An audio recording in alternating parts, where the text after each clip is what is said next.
Now that darker dial also means that the hands and the markers are going to stand out a little bit more. But the hands and markers are one of the biggest differences between these watches. And we'll talk about all aspects of that, of course. So let's start with the markers. Mark III has some sort of copper or brass alloy of some sort, I'm sure. For the markers, they're lumed, whereas on the Mark II, we just got plain batons lumed on top the whole way across. The little notches here between, you might think of as the bezel and the marker, are green on the Mark II. They are white on the Mark III. We have an actual pip that's green here as well. And on the Mark III, we just have the same lume the whole way around, and the pip is just this triangle that's painted lume on the bezel, whereas here we have the actual pip. So some people might like that more traditional style where you have the pip, and I personally like it on this watch, and I like the little subtle touches of green. It gives something different to the overall design of the watch, whereas here we don't have any other color besides the black and the bronze look going on. You know, as I've worn these two watches, again, significantly over the past few weeks, I've tried to really think for myself, which handset do I like better? Which marker set do I like better? And I keep coming back to the Mark II. Now, it has an advantage for me because I've had it for, again, going on 3 years. And so it's just one of my most worn watches. It's one of my top 2 watches, I would say. Like, it's going nowhere, I don't think, at any point in any time in my collection. It's really an issue of, do I keep the Mark III or not at this point? Am I giving something away? We gotta wait till the end. You know, I really wanted to take an honest look at comparing these two, and if I was going to keep one, which would it be? So I tried to, get rid of that nostalgia, right, which is an important, a potent thing when it comes to any aspect of life. But for those that are collectors, enthusiasts, it's important. This watch is like part of me mentally, right? It's just my favorite watch in my collection, probably. And I've got a lot of cool watches. But right now, it's just one of those, okay, I'll say top 2. So I've had to suppress some of that nostalgia as part of this experiment. And I think I've succeeded okay. I love this watch, the Mark III. I'm giving it a chance. I've worn it a lot. I like it. It's a great watch. You should buy one if you're into a bronze. But there's something about, for example, the handset, the markers, that I just don't find as appealing as the Mark II. I like less bling on this watch that's intended to be a little bit of a tougher, casual, rustic look. The fact that the markers have these facets on them and the hands have the beveling that just gives off all kinds of light, you want a little bit. The reason why it works on the Mark III is because it's contrasted heavily against a darker background. But some people are not going to like that extra, again, I'm calling it blingy feel about it. I mean, it really hits you. Now, I will say, again, these are all pros and cons. What's good about that? This is a lot more legible at particular times of the evening because of the high contrast, the darker dial, and that the fact those markers reflecting any light that is in existence in your space, it will hit these markers and boom, you can see it clearly. So I understand why that works on a dive watch. It is excellent for that. So if you're looking for something that has high contrast and really picks up any light in a space, yeah, Mark III Ombré, this is your watch.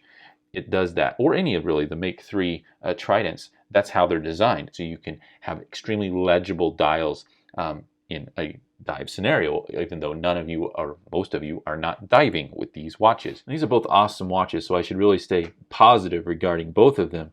I just prefer the more subdued, toned down, muted visual of the Mark II to that little bit more of a brighter hand marker, blingy look of the Mark III.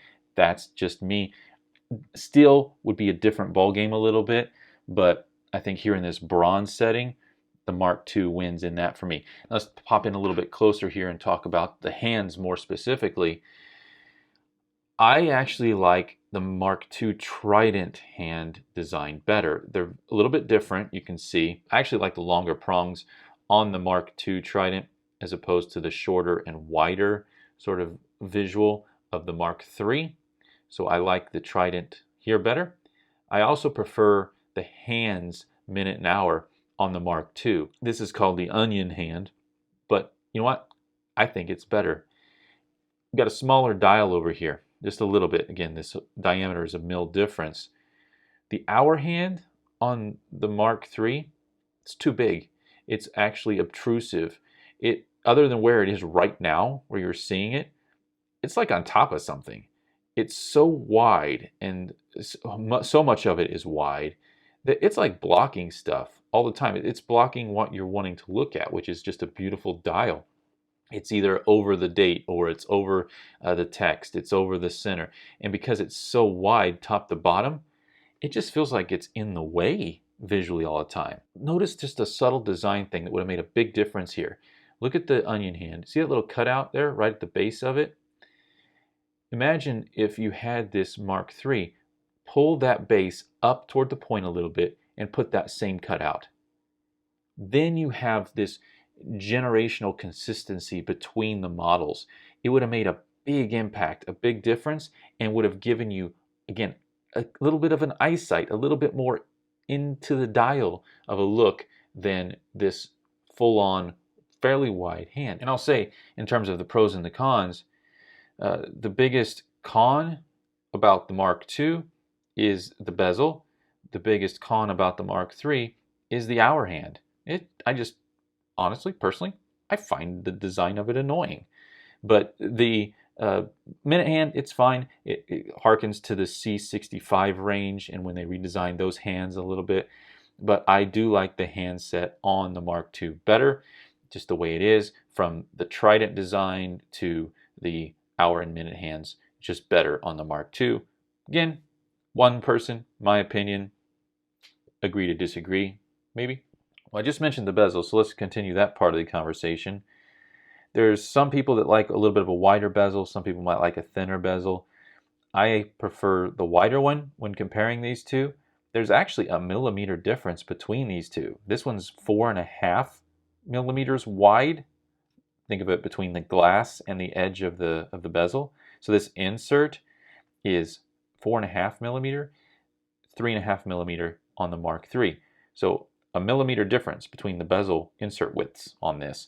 And you know, I like the Mark II better. I think it just gives, again, a better contrast. This ends up with the markers a little bit more closely shoved together. I like the larger numerals here. Again, when you're thinking about a visual for a dive watch, I like the space. I think it looks good. And I had already mentioned about the pip. Some people are going to prefer, I think, that more traditional look. I do on this particular design. Again, it gives a contrasting color that I think just adds a little bit of more flair to it.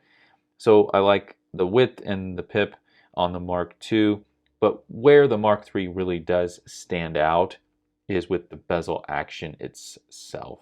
And so I'm going to try to illustrate this for you. You can really feel it, but there aren't built-in haptics in the video. You'll just have to trust me and listen. But the action on the Mark II is a lot stiffer. They are both unidirectional, so it doesn't go back. This doesn't have any wiggle to it. So you can kind of hear what that's like.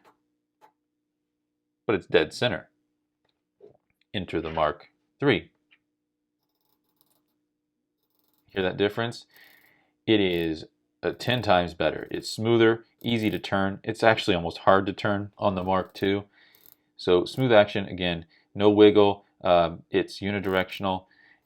This one, you're going to get a little bit of a variation here, depending on what one you get.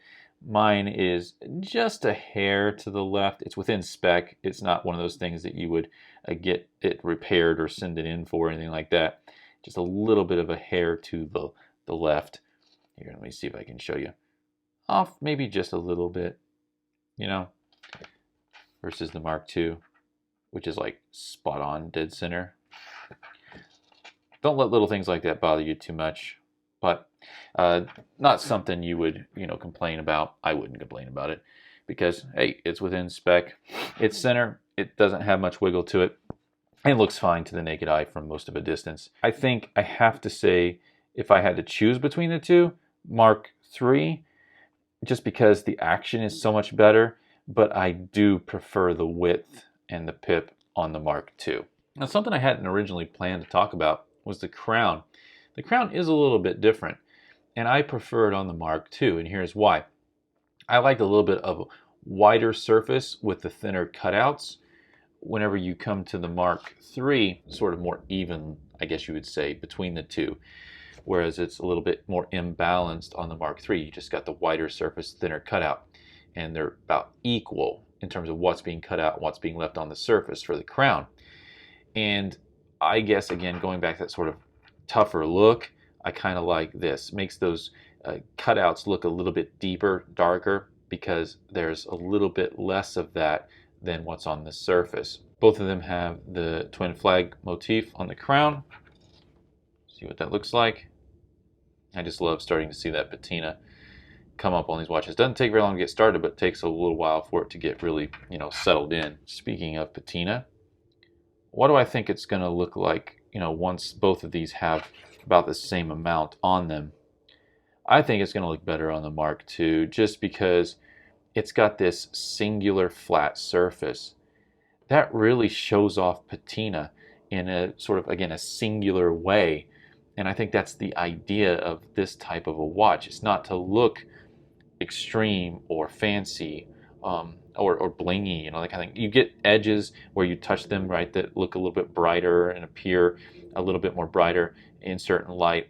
But I love this flat edge. Not only is it actually sit slimmer on the wrist, but it shows off this beautiful patina in a singular way across the side of the case.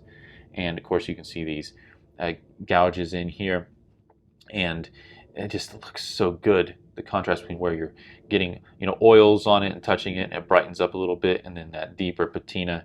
Every once in a while a hint of green right there on the inside. Look at that, it's beautiful. Now on the Mark III, it's got a little bit more of a different look. Now I don't know what this is going to look like. I'm going to have to check back in, just like I did with my earlier reviews and my update on my Mark II. I'm going to have to revisit this once it's got a deeper patina and see what it looks like. I don't think it's going to have quite as much of an impact because of this light catcher case design. It looks beautiful for steel, and I completely get it. But for the bronze, I think I'm going to prefer the patina look of the Mark II compared to the Mark III. Let me illustrate this a little bit by showing the SH21 C65, which was a limited edition. There's a stainless steel version and there's a bronze version, and I think the steel version looks better than the bronze version. Not that the bronze version looks bad again, but it's just that case design, this case design, looks better in steel. But what works in one metal may not work in another when you're talking about design and the overall look. I think this design of the Mark II just is going to naturally look better in bronze and a heavy patina than it will on this newer light catcher case. It will look okay. It's not going to look bad, but I know which one, for me, looks better. Now, I was waiting for the hands to get moved around before I could get to the other aspect of the dial I want to discuss, and that is one aspect that the Mark III has going for it is the twin flag motif at 12. One of the complaints people have about christopherward is that you've got the logo, if you want to call it that, it's really a word mark, at 9. Now, it looks fine in terms of symmetry because it balances well via the date, at 3.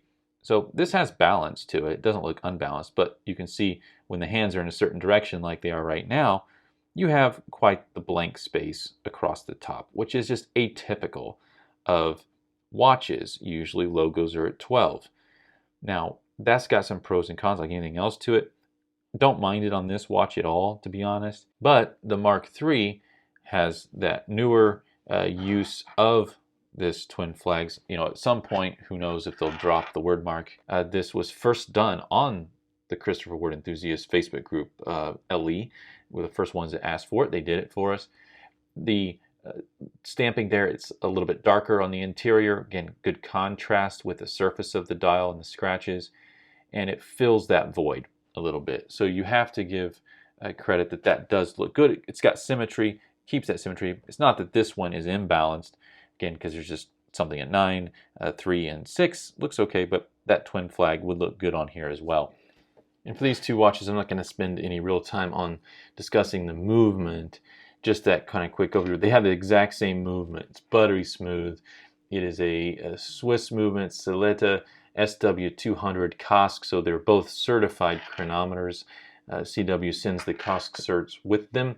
About 38 hours power reserve. They are 28.8 beats, so they are 4 hertz, and since they're COSC, we're talking -4 to +6 seconds a day. And as I mentioned, they are buttery smooth, so both of them, same idea. You can't even hear it hardly, probably. It's just a nice smooth turn, and these are really good high-grade movements in these watches. And when it comes to mechanical watches and different types of movements, you know, they're a good movement. They've got problems from time to time, just like any company or any mechanical movement does. I've had pretty good luck and not had too many issues with these Sileta movements. So, you know what? Good movements, COSC chronometers, excellent timekeepers when it comes to the mechanical world. What's nice is that parts are readily available, movements readily available, and almost any watchmaker, particularly once these are out of warranty, but it's a 5-year warranty, so you've got a lot of time. Just readily serviceable and parts available for these types of movements. Okay, so the overall point of this experiment was I've had this one since it was released. I bought it the day it was released. This one came out, I was like, would I like that one better? Bought it the day it was released. And now that I've worn them around for a few weeks, it's okay, Brian, which one would you choose? If I had to choose one of these to keep and which one was to go, what would it be? Probably maybe tease that out from the conversation so far, but for me, if I had to choose, it would be the Mark II any day. It just feels better on the wrist, looks better on the wrist. I think it holds true to the ombre design. I think it holds true to a simpler bronze design, and by simpler I mean in terms of the case and look. I do wish it had the flags at 12. I wish it had a little bit better of a bezel action, although I prefer the wider bezel and the pip. They're both extremely comfortable. But at the end of the day, for me, it's the Mark II. Now, the Mark III is a nice watch. It's a good watch. The question is, do I have the heart to let this one go? What I want to see, and hopefully I'll revisit at some point, is let's get some age on this thing and see how it really does look and feel in terms of comparison. Now, you're going to get a really dark case on this, and you're still going to have that bling on the dial, right? So it's a little bit of a heavier contrast I think we're going to see. And I think, prefer this more subtle look of the Mark II. But I'm going to hang on to them both for now and see where this goes in terms of the patina. I might pass it along in the future if I was going to sell one and or give it to a friend or do something else with it. This one would go, this one would stay. Easy choice for me. And by the way, this one's more limited, and it's the original. If you were to buy one of these watches, I would highly recommend the hybrid strap. There's also a vintage leather. Now, these were originally marketed heavily with their distressed strap. See what that looks like on the Mark II. It's a certain kind of look. I think it contrasts better on the Mark III. Again, that goes with a darker dial, picks that up a little bit. The issue with these distressed straps, and I think it's probably one of the weaker points if you were to get one of these, is I've worn this one very little, but you can see how it starts to wear. And I've worn it very little. I put it straight on rubber not long after I got my Mark II. Let me show you let me leave this in the picture. Here is what a worn distressed strap looks like. Very different. So that distressing, we'll call it, falls off, and you end up with this sort of lighter tone leather at the end of the day. So if you get one of these, you should just know what to expect. And it depends on how rough and ready, again, you want this thing to look. And let's put this over here on the Mark II. See, that looks a little bit better once that's worn off because of the lighter dial, whereas the original one looks a little bit better on the Mark III dial. And I'm just showing you the options here because, hey, I've got them, and why not see what they look like in the flesh, right? Now, they may have changed the way that the distressed straps look. I've noticed on the site they look a little bit darker, not quite as distressed new. At least they might have changed the way they're doing it so it holds up a little bit better. So that's a possibility. I just haven't personally tested it. You can also get a sort of a darker brown leather like this. This one came with my bronze GMT, which was also an LE. I bought it secondhand, but this has a pretty good look on it. They also have a webbing strap. I'm not a huge fan of the webbing, but they also have this new Tide Ocean material that they've started using. It came with their blue sapphire initially, but it looks pretty good. It's black with a white stripe down the center. So there's options out there for this particular watch. I prefer the black hybrid. It's just extremely comfortable, hold up really well, and feels good on anytime during the summer or close to water. Now, if I could wave a wand, I would probably make a hybrid of these two, taking the best elements of both. I would take the case style of the Mark II, again sort of that with that singular case side profile, a little bit slimmer on the case back so it sits a little bit more flush with the wrist. I would keep the hands of the Mark II. I want the bezel action of the Mark III so much better. I want those flags here at 12. When it comes to the dial and the shade and how dark versus light and that transition, I'd probably pick somewhere between the two if I could. I like having the fact that it's very bright toward dark, but I think just even a little bit less here, but not quite as singular looking as it is on the Mark III. I think would just be a good balance.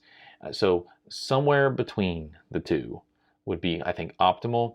I kind of like the date not having the border, to be honest. Again, that's going to depend on how dark you would make this overall look. I like the markers better on the Mark II. So I would take a little bit of both. Main elements that I would take from the Mark III. It's a nice watch. Give me the bezel action. Give me the flags. This one's better. So the verdict has been pronounced. If I was forced to choose between these two, it would without a doubt be the Mark II. It's not just nostalgia. I think it's just a better looking design overall than the Mark III, which is a little bit too fancy for me, you might say, with this particular look, this design.